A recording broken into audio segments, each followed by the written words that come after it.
راستہ پر نہیں چل سکتا، وہ کامیاب نہیں ہو سکتا۔ اس لیے اپنے بزرگان دین کی صحیح تاریخ کو ہم لوگوں کو محفوظ رکھنی چاہیے۔ یاد رکھیے گا کہ 1799 سے، حالانکہ اس سے پہلے بھی جنگ آزادی لڑی گئی تھی، مختصر میں بتا رہا ہوں ورنہ تو باتیں بہت لمبی ہو جائے گی۔ بزرگان دین کی کچھ قربانیاں تھوڑی سی روشنی میں ڈال دوں، کچھ باتیں میں یوٹیوب میں بھی ڈال دیتا ہوں، اس میں بھی آپ حضرات دیکھ سکتے ہیں۔ تو کچھ باتیں میں روشنی ڈال دیتا ہوں کہ جنگ آزادی میں 1799 سے پہلے جنگ آزادی لڑی جا رہی، لیکن جو اہم رول ہے جنگ آزادی کا، وہ 1799 میں جب وہ ٹیپو سلطان شہید رحمت اللہ علیہ، ان کا اصل نام تھا فتح علی خان۔ کیا نام تھا؟ فتح علی خان۔ اور یہ ٹیپو سلطان اور ان کے والد سب سے پہلے انگریزوں سے یہ مقابلہ شروع کر دیے تھے۔ اس وقت 1799 میں کیا ہوا تھا کہ انگریز جو ہے بہت سے بادشاہوں کو اور بہت سے سرمایہ دار یعنی پیسہ والے کو انگریز خرید چکے تھے۔ تو انگریز جب ٹیپو سلطان یعنی فتح علی خان رحمت اللہ علیہ کے پاس جاتے ہیں اور اسے آفر دیتے ہیں، پیسہ مال و دولت کا لالچ دیتے ہیں، اور یہ کہتے ہیں کہ تم کیا کرو، مجھ سے جھک جاؤ اور مجھے اپنے آقا، مطلب یوں سمجھیے جو میں آپ کو بتانا چاہتا ہوں کہ مجھے آقا شمار کر لو، میرے سامنے تم جھک جاؤ۔ تو اس وقت ٹیپو سلطان نے یہ کہا تھا، ٹیپو سلطان رحمت اللہ علیہ نے، کہ گیدڑ کی 100 برس کی زندگی سے شیر کی ایک دن کی زندگی بہتر ہے۔ اور اس کے بعد 1799 میں ٹیپو سلطان جو ہے یہ لڑتے ہوئے انگریزوں سے شہید ہو گئے تھے۔ اور یاد رکھیے گا شہید جو ہے ہوئے تھے اس میں سے کوئی اپنا، اکثر آپ دیکھیے گا کہ مسلمانوں کو اگر تکلیف ہوئی ہے تو اپنے لوگوں سے ہوئی۔ میر صادق جیسا آدمی جو آستین کا سانپ تھا، جو ساتھ میں رہا کرتا تھا ٹیپو سلطان کے ساتھ، وہ دھوکہ دیا تھا۔ خدا کی قسم آج بھی اگر مسلمانوں کو دھوکہ ہوا ہے، اگر مسلمان پستی کے حالت میں گئے ہوئے ہیں، تو اپنے لوگوں کی حالت میں آستین کے ساتھ اپنے لوگ ہوتے ہیں کہ بک جاتے ہیں، اور وہی اپنے لوگوں کو ہم جو ہے ڈسنا پسند کرتے ہیں۔ یہ اپنے لوگوں میں سے کچھ نکل جاتے ہیں، سارے لوگوں کو میں نہیں بول رہا ہوں، لیکن اپنے لوگوں کی وجہ سے ہم لوگوں کو تکلیف دیکھنی پڑتی ہے، مصیبت اور پریشانیاں جھیلنی پڑتی ہیں۔ تو 1799 میں جب ٹیپو سلطان رحمت اللہ علیہ شہید ہو گئے تھے، اس وقت انگریزوں کی ہمت نہیں ہوئی تھی کہ جا کر ان کے لاش کے سامنے ان کا چہرہ دیکھیں، کیونکہ رعب اور دبدبہ اتنا تھا ٹیپو سلطان کا کہ ان کی آنکھ جو ہے وہ شہید ہونے کے بعد ان کی آنکھ کھلی ہوئی تھی۔ کتاب کے اندر مورخ لکھتے ہیں، اور اس کے اندر جو ہے ٹیپو سلطان کا رعب دبدبہ یہ تھا کہ چہرہ کوئی دیکھتا نہیں تھا۔ تو شہید ہونے کے بعد بھی 3 دن تک انگریز اس کے سامنے نہیں گئے تھے۔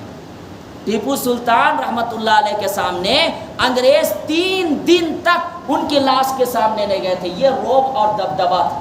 اس کے بعد 3 دن کے بعد جب پتہ چل جاتا ہے کہ ٹیپو سلطان جو ہے وہ شہید ہو چکے ہیں، اس وقت 1799 میں انگریز یہ کہتا ہے کہ اب میں حکومت کو چھین لوں گا، اب میں حکومت کو آسانی کے ساتھ چھین لوں گا۔ اور اس کے بعد کچھ سالوں تک جو ہے لڑائیاں ہوتی رہتی ہے۔ اب اس کے بعد 1803 کی بات میں بتا رہا ہوں کہ اس وقت سب سے پہلے جہاد کا جو فتویٰ دیے تھے، اور جہاد کا فتویٰ کیوں دیے تھے؟ انگریز جو ہے 1803 میں یہ کہا تھا کہ اب جو ہے ملک بادشاہوں کا ہے اور خط خدا کا ہے، لیکن حکومت ایسٹ انڈیا کا ہے، یعنی ایسٹ انڈیا یہ انگریزوں کا تھا۔ تو انگریز یہ کہنے لگا کہ حکومت اب ہمارے ہاتھ میں آ جائے گی۔ اس وقت جو ہے 1803 کی بات بتا رہا ہوں کہ شاہ ولی اللہ محدث دہلوی رحمت اللہ علیہ کے بڑے صاحبزادے شاہ عبدالعزیز رحمت اللہ علیہ جو ہے جہاد کا فتویٰ دیتے ہیں۔